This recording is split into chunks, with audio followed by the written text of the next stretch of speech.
2. All right, Vera, second in the Travers. Dead heat for 5th in the Classic. With Arrogate. Breeders' Cup Classic with Arrogate. Heading to the Pegasus World Cup in just, 2 months' time. Yeah, that's going to be the world's richest race, a $16 million event right there at Gulfstream Park at the end of January. And for a horse like Vera, who now with a lot of these other horses in the handicap division being retired, he's going to be able to step up and possibly fill that role. I think obviously they have to ante up $1 million to fit that spot, but it's a $16 million race right in your backyard. And we know he loves Gulfstream Park. He got very hot earlier during the winter at Gulfstream Park in his 3-year-old season leading into the Triple Crown Series. I think by the time he ended up in the Preakness Stakes, I think he just maybe was a little bit worn out. They gave him a freshening. He came back. He won very easily in a stakes race called the Tangelo Stakes, which set him up perfectly for the Travers Stakes. As you mentioned, he ran second that day at a big number. And I still thought he ran a credible enough race in the Breeders' Cup Classic. So we'll look for Vera. He'll be making his 4-year-old debut coming up in late January in the $16 million Pegasus World Cup.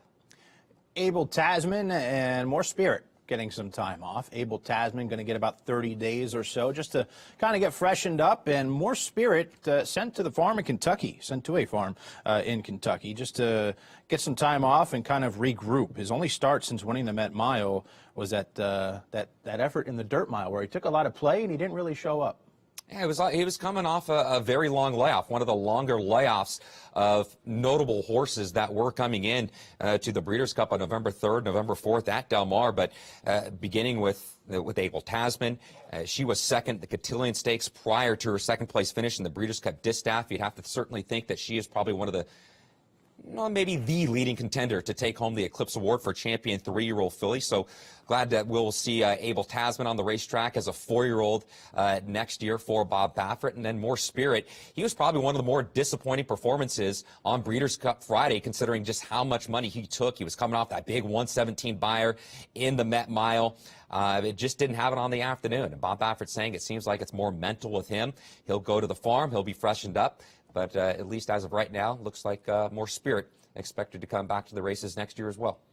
Jockey Jose Ortiz is going to be taking some time off. He's going to have about 6 weeks off as he's going to be getting minor surgery on his knee. And not what's the word I'm looking for here? It's nothing major, just getting his knee cleaned up a bit. He's going to miss about 6 weeks and hoping to be back in time to ride in the Pegasus World Cup near the end of January there at Gulfstream Park. So Jose Ortiz going to ride until mid-December or early December and miss about 6 weeks after that minor surgery. I think he's trying to be very proactive with this. And as you mentioned, it's not severe, but I think it's something that they want to get cleaned up. They want to take care of it now, so there are no issues down the line. And for a jockey, there's never going to be a perfect time of the year to go to the sidelines and get surgery, but there are better times of the year to do so more than others. And he's scheduled to ride out here in Southern California on November 26th in the Grade 1 Matriarch for Chad Brown. He's expected to ride Ruba Linda. He should be riding in the Cigar Mile just a week or so after that. But I think it's more so of them trying to make sure that there's going to be nothing severe that will happen down the line. And in one of the slower points of the year as well, TC, with that surgery scheduled for December 5th coming up in just a few weeks' time. Jockey Trevor McCarthy looking to return to the races, and when he does, he's going to be going to New York. He'll be moving his tack to New York and taking a shot, going from Maryland to the New York circuit, a rider who has a tremendous talent, tremendous ability.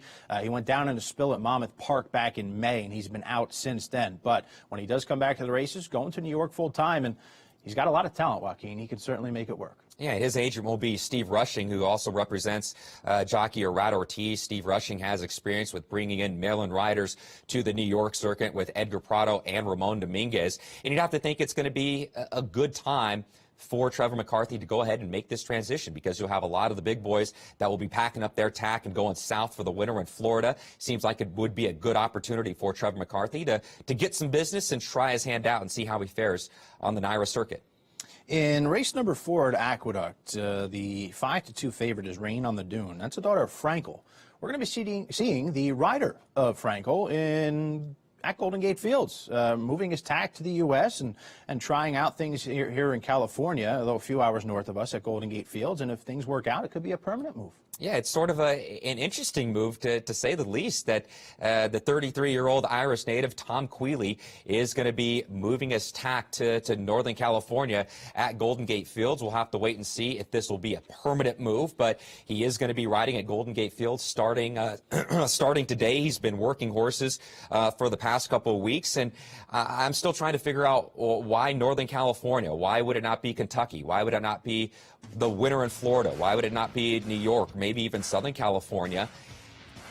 The one thing I can come up with, maybe, I don't know the man personally, maybe there's some extended family out there, maybe he has some sort of relationships in Northern California, maybe he really likes the Bay Area, but from a professional standpoint, it might be the synthetic surface. That's what I was